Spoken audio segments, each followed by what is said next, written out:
দড়ি দিয়ে বাঁধা থাকবে। পছন্দ হচ্ছে সামনে পান, স্লিভলেস ব্লাউজ, শোল্ডারটাও সরু বানাতে বলেছিল, দেখি যা নিও।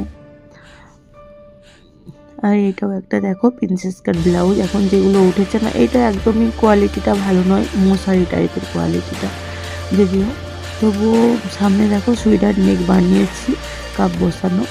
আর এটা একটা